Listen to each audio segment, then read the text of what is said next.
Hi guys, today we're going to talk about the gas mileage problem. And this problem is a classic example of the GMAT triggering one of our DSMs, our default solving mechanisms for applied math.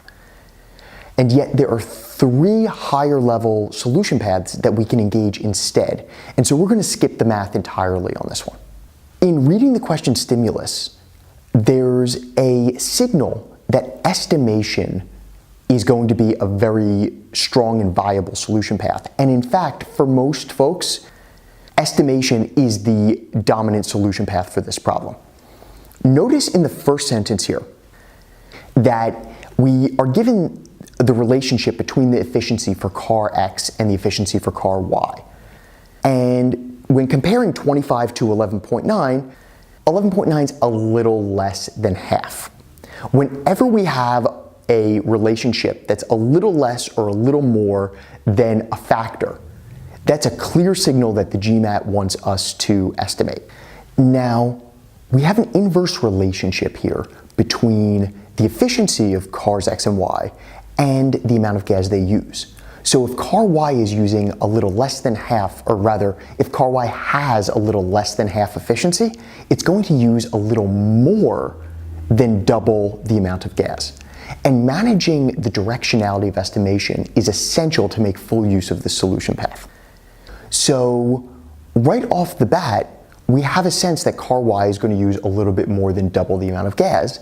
And now all we need to do is figure out how much car X will use. This is an exercise in mental math.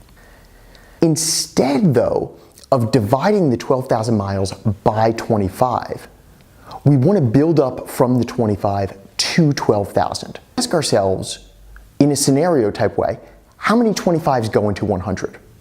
The answer is 4 quarters to $1. Then we can scale it up just by throwing some zeros on. So 40 25s are 1,000. How do we get from 1,000 to 12,000? We multiply by 12. So 40 times 12, 480 25s give us our 12,000 miles. Car X uses 480 gallons. Therefore, car Y is going to use a little bit more than double this, and we point to answer C, because we just need to answer the amount Y uses in addition to X. So there's a bit of verbal play there that we also have to recognize. So that's the estimation solution path. We can see this via the graphic solution path by imagining a rectangle where we have the efficiency of the engine on one side and the amount of gallons on the other. So with car X, 25 miles per gallon times 480 gallons is going to give us the area of 12,000 miles. That is, we've driven the 12,000 miles in that rectangle. If we're cutting it in half on efficiency, or a little more than half, we end up with two strips. And if we lay them side by side, we see that we're doubling, or going a little more than double, on the amount of gas we use to maintain that 12,000 mile area.